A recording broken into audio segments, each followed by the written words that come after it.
You know, I'm a big fan of games. I mostly hate them, but sometimes I like them. And even sometimes when I do like a game, sometimes I hate parts of that game. And what I want to talk about hating today is Starfield's weird inclusion of base building. I have no idea what they were thinking when they put this in the game, and I don't mean base building as a whole.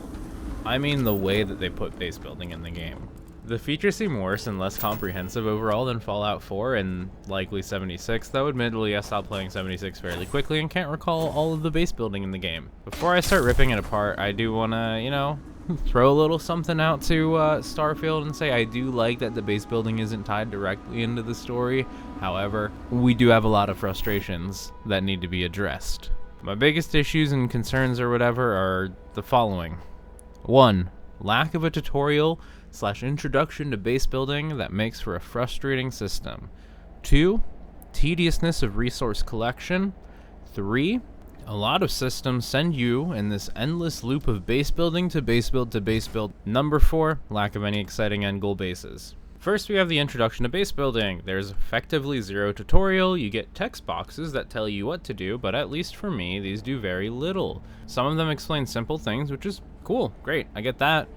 When it comes to things like the interplanetary system and resource shuttling, I don't get it though. I think there should have been an optional quest that continues from the first quest Vasco gives you to build an outpost. The game has you build an outpost and never picks up from there, leaving anyone interested in unfamiliar possibly feeling stranded and confused and frustrated just like I was. Next, resource collection. This goes past the simple argument of encumbrance, rah rah rah. I hate encumbrance as much as the rest of the other 50% of people that hate it, but sure, it's in the game, so let's deal with it. What I don't get though is the desire to tell players, no, you can't build a base to store things at. The storage options you get early in the game for bases is so small that the game actively discourages you from participating. They require resources which you have to haul back and forth and either go to multiple vendors to find the correct resources or take the time to mine them. Either way, you will at some point be slowed down by encumbrance and the multiple back and forths you may need to make in order to start building a base, to start building storage containers, to finally sort of settle down. It's a lot. It's a frustrating amount of a lot. The last point bleeds in heavily to this one, the gameplay loop of base building. Maybe my own internal nihilism has gone so far to the point that games have become meaningless, but I think this one's on Starfield. If you look at building a base, you have to ask why. For some, it may be that you want it to look cool. Well, all the big fun stuff is locked behind skills.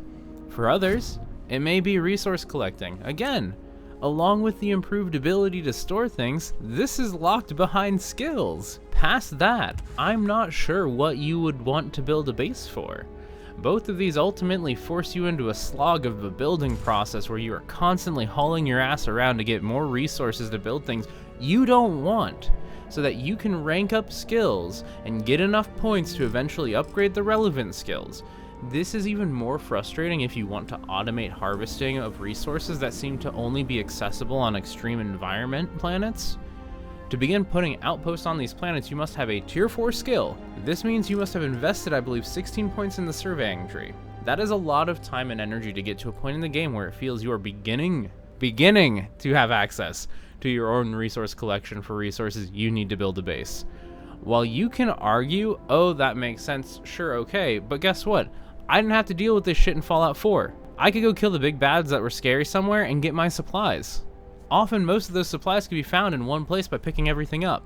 While picking everything up wasn't necessarily a fun mechanic for the game at large, it simplified a lot of the building and modding if you did so. Here, there isn't really an equivalent. Random miscellaneous items don't give any value other than their aesthetic or monetary value. This terribly long rant to say you are forced to build the base, to build the base, to build the base, to build the base, to build the base, to end up with a dull, drab, lifeless outpost on one or more planets that feel unrewarding to have constructed. Finally, no exciting end state for bases. My passion all went into that last point, so we'll try to keep this one simple.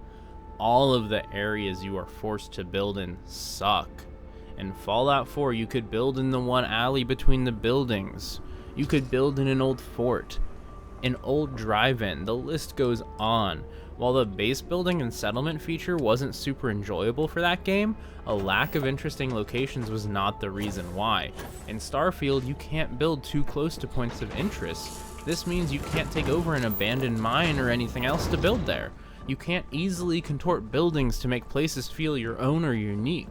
Building in high elevation areas is very frustrating and time consuming if you can get anything to fit there at all. And this is smaller, but I just thought of it, you can't even align decorations as well as in Fallout 4. You could angle them closely with the mouse in Fallout 4 and then physically turn your character to do any small finishing adjustments. This isn't an option here. As you turn your character, the object keeps its original orientation. This leaves your base feeling off a lot of the time. Anyway though, where are different airlocks? I get one type of airlock that always looks the same. In the game there are clearly different styles of airlock. Even if the base door is the same, it's decorated differently and has a different aesthetic for different camps. Give me some more decoration or customization options, for the love of God. I can't even change colors or styles of certain habs or anything. It's just so disappointing, all of it. I'm sure mods will be able to swoop in and save the day as they always do, but that doesn't justify a poor delivery in the base game. This is the most a Bethesda game has felt like an absolute nothing game intended only for people to find satisfaction through modding. Base building and the incredibly unrewarding exploration of the worlds they created hit this home for me. If you deviate from the quest they give you, instead of following the markers like a good little person, you can quickly find that the game is a barren, desolate waste. God forbid you make the same mistake I've made of fully searching multiple planets in the hope that I would find some small shard of something to enjoy. Instead, it's all robots who don't allow humans to work there, generic facilities filled with pirates or spacers, and caves that are repetitive with nothing of value to loot. Anyway, that's it. Bye, I'll talk to you later.